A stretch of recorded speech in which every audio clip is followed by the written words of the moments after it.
안녕하세요. 경장인입니다. 미혼 직장인 2030이 결혼 전 알아야 될 것에 대해 말씀드려보겠습니다. 저는 현재 33살이고 이제 결혼을 했고 자녀를 한 명 갖고 있습니다. 이번 달 말에 아들도 한 명 생겨서 총 4인 가정의 가장이 됩니다. 불과 4년 전만 해도 전 신입사원이었고 무주택자였고 결혼도 하지 않았었고 20대 후반이었습니다. 제 인생에서 과거 4년 가장 빠르게 뭔가가 변했던 그런 시기거든요. 그만큼 그 과정에서 어떤 걸 느꼈는지 여러분들이 행복한 결혼 생활, 행복하게 자녀와 살기 위한 결혼 생활을 위해서 결혼 전에 꼭 알아야 될 것들에 대해서 전달 드려보려고 합니다. 먼저 소득을 한번 살펴볼게요. 개인마다 다를 수는 있는데 남자가 월 300만원, 여자 쪽에서 월 200만원을 번다고 가정을 해보겠습니다. 그리고 소비는 한 달에 200만원을 지출한다고 가정을 해볼게요. 그러면 1년간 저축할 수 있는 금액이 300만원씩 12개월이니까 3,600만원이죠. 그래서 이것만 보면 정말 괜찮네, 당연합니다. 맞벌이를 하면서 부부끼리만 살면 정말 풍족하게 살 수 있어요. 200만원을 써도 1년에 3,600만원을 모을 수가 있으니까요. 여기에 결혼을 하실 때 가져온 자본금, 그러니까 뭐 결혼 자금이라고 소위 얘기를 하죠. 부모님이 도와주시건 아니면 여러분들이 모으신 돈이건 다 합쳐서 1억이라고 가정을 해보겠습니다. 1억을 가지고 내 집 마련, 부동산 측면에서 거주하는 집을 마련한다고 했을 때 세 가지 옵션이 있죠. 첫 번째는 전세 대출을 최대로 끌어서 4억 정도 되는 부동산에 전세로 들어가 살 수가 있습니다. 그리고 두 번째는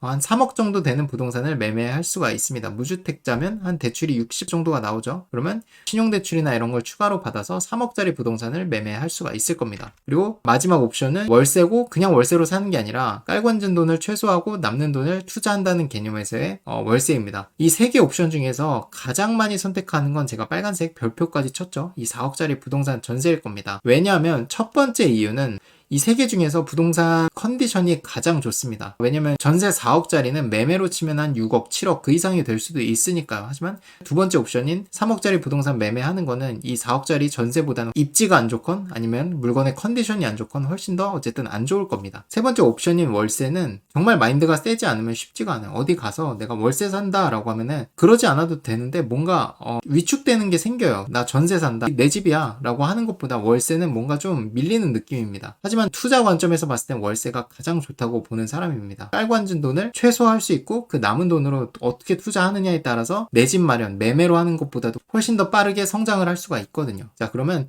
대부분의 사람들이 선택하는 이 4억짜리 부동산 전세로 살았을 때 어떤 일들이 발생하는지 한번 살펴보겠습니다. 전세를 들어가는 건 내가 평생 전세를 살겠다는 건 아닐 겁니다. 계획은 전세 살면서 모은 돈으로 내 집 마련해야지 라는 겁니다. 그리고 대출 이자도 굉장히 저렴하기 때문에 나가는 돈이 적어지니까 돈 모아서 열심히 내 집 마련을 해야지 라는 계획이 생길 겁니다. 그래서 다시 한번 볼게요.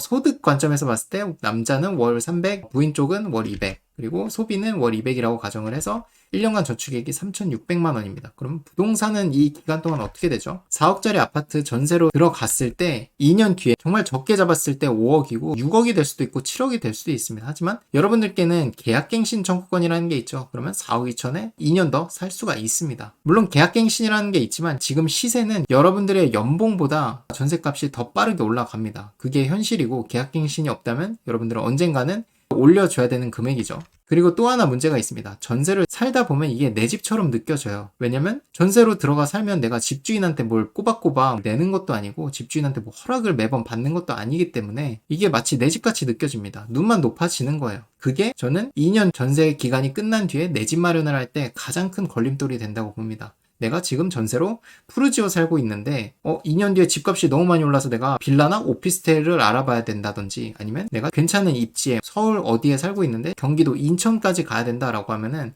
그건 정말 쉬운 선택이 아닐 겁니다. 그래서 애초에 저는 전세로 시작하는 거부터 문제였다고 생각을 하는 사람입니다. 그리고 두 번째는 계약갱신이 무한정 쓸 수 있는 게 아니죠. 1회를 쓰고 나면 언젠가는 시세만큼 올려줘야 된다는 겁니다. 그래서 위에서 보시는 표처럼 2년 뒤에 5억이 됐지만 계약갱신을 써서 또 2년이 지나면 그 차익을 다 올려줘야 되는 겁니다. 정말 이게 큰 문제예요. 내 눈은 낮출 수가 없는데 전세가는 계속 올라간단 말이죠. 그래서 여러분들이 전세 기간 2년이 끝나고 나서 선택지가 있습니다. 내가 정말 눈 낮추기가 어렵지만 눈물을 머금고 눈을 낮춰서 내 집 마련을 하시건 아니면 월세로 가시건 아니면 계약갱신을 쓰건 근데 여기서 계약갱신을 쓰면 이제는 정말 큰일 나는 겁니다. 또 하나의 문제가 있습니다. 만약에 애기까지 생긴다면 어떻게 될까요? 애기한테만 들어가는 게 좀 넉넉히 해준다라고 하면 150에서 200만 원 정도는 들어가는 것 같습니다. 이거는 뭐 개인마다 어떤 제품을 쓰느냐, 어떤 걸 해주느냐에 따라 편차는 있겠지만 애기 용품에 관련된 거는 어른들이 생각하는 것보다 굉장히 비쌉니다. 애기 용품에 관련된 건 어떤 규제라든지 이런 게 많이 있기 때문에 가격이 비싸요. 그래서 돈이 많이 들어가고 나이대별로 필요한 유모차라든지 이런 것도 다 있기 때문에 여유롭게 한다면 150에서 200만 원 정도는 지출되는 것 같고, 더 큰 문제는 소득이 반토막 날 수 있다라는 거. 한쪽이 일을 그만둬야 된다라는 상황이. 그러니까 아기를 키우는 게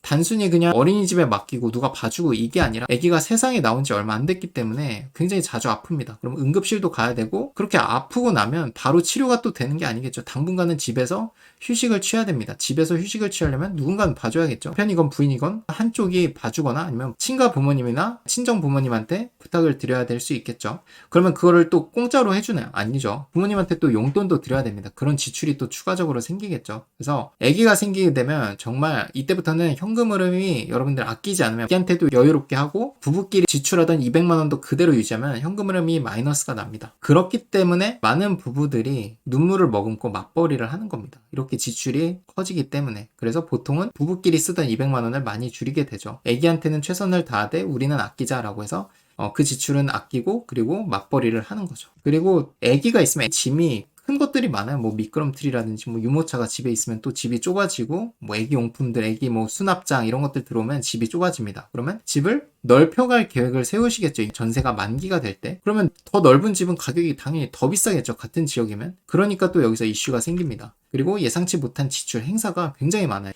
아기를 낳게 되면 양가 부모님한테도 더 신경을 써야 되고, 아기에 관련된 행사들도 많아집니다. 그래서 그거에 따른 지출도 많아지고요. 그래서 지금 여기에 말씀드린 아기가 생기고 그리고 전세 만기 시점이 같이 도래한다라고 하면 어떤 일들이 생기는지 결론을 한번 지어보겠습니다. 현실적으로 맞벌이 부부끼리만 살면 이렇게 살 수 있는데, 자녀가 생긴다라고 하면은 소득이 반토막 나고 지출이 많아지기 때문에 돈 모으기는 정말 쉽지 않습니다. 그래서 아기를 낳기 전에 모을 수 있는 최대치를 모으셔야 돼요. 70%, 80% 이렇게 모을 수 있는 시기가 딱 그때밖에 없습니다. 그래서 돈은 안 모이는데 살고 있는 집 전세가는 1년에 몇 천만 원씩 오릅니다. 이거는 언젠간 올려줘야 되는 금액이죠. 아니면 내가 그 입지를 포기하고 멀리 가거나 아니면 아까 말씀드린 대로 아파트에서 빌라, 오피스텔로 내려가거나, 이게 생각보다 정말 현실로 와닿아 있어요. 실제로 그렇게 하시는 분들이 정말 많고, 그리고 계약갱신을 써도 5% 증액은 해야 되는 거고 이마저도 일회성입니다. 이걸 쓰고 나면 그 2년 뒤에는 올라간 금액, 시세만큼 올려줘야 돼요. 그게 정말 크죠. 저희 와이프는 애기 엄마니까 맘카페를 자주 하는데 부부싸움을 했다고 올라오는 것들 대부분이 경제적인 이유입니다.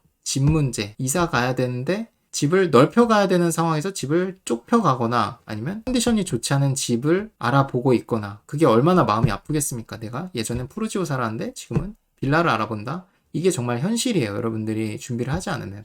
그래서 여러분들이 이런 상황에 놓이지 않기 위해서 어떻게 하셔야 되냐, 2030 지금 결혼을 안 하신 분들은 재테크는 진짜 엄청나게 해야 됩니다. 엄청나게 해야 되고, 모으는 걸로는 부족합니다. 모으는 것보다 빠르게 자산의 가치가 올라가고 있기 때문에 투자를 함으로써 자산 가치가 올라가는 거, 여러분들 돈이 같이 불려지도록 투자도 같이 해야 됩니다. 그게 경매건 아파트 투자건 뭐 주식이건 다양한 방법으로 여러분들의 길을 파서 투자를 하세요. 그리고 두 번의 기회가 있었어요. 신혼집 마련할 때, 그리고 전세 2년 계약이 끝났을 때 두 번의 기회가 있었습니다. 하지만 이 두 번의 기회를 다 포기하고 전세 2년 계약이 끝났을 때마저 계약갱신을 쓴다? 그러면 계약갱신이 끝났을 땐 정말 재앙일 겁니다. 거기에 자녀까지 출산하면 이제 정말 여러분들이 평소에 보지 않았던 집에 들어가야 될 수도 있습니다. 여러분들이 결혼 시작 전에 이거를 아시고 플랜을 미리 세우셨으면 좋겠어요. 반대로 얘기하면 신혼집을 내 집 마련을 하건 아니면 월세로 시작하면서 깔고 앉은 돈을 투자를 하건, 전세로 시작을 했다면 전세 2년 계약이 끝났을 때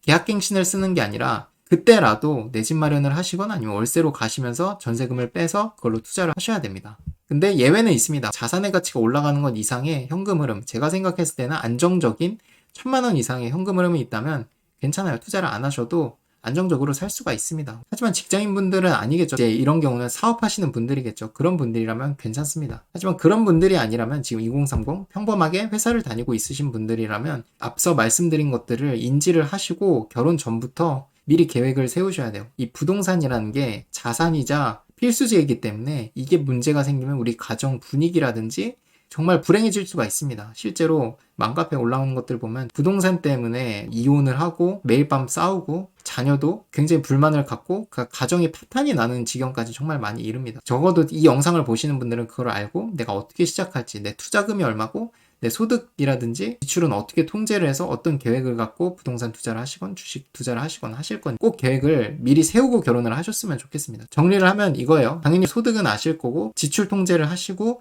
이걸로만 부족하고 투자를 하셔야 된다. 부동산이든 뭐 경매든 그런 투자를 통해서 내 돈이 모으는 거 플러스 자산 가치가 올라가는 거를 같이 누리셔야 돈의 가치가 계속 떨어지고 있는 이 상황에서 살아나갈 수 있습니다. 저도 그래요. 저도 부동산 투자를 안 했으면 이게 정말 어떻게 했을까 정말 막막하거든요. 투자를 어릴 때부터 했기 때문에 다행이라 생각하고 이거를 업으로 삼고 있는 거에 대해서 정말 감사하게 생각하고 있습니다. 계속적으로 좀 여러분들께 도움되는 내용, 부동산으로 더 여유로운 생활을 할 수 있도록 저도 좋은 내용으로 영상 제작하도록 하겠습니다. 지금까지 경장인이었습니다. 감사합니다.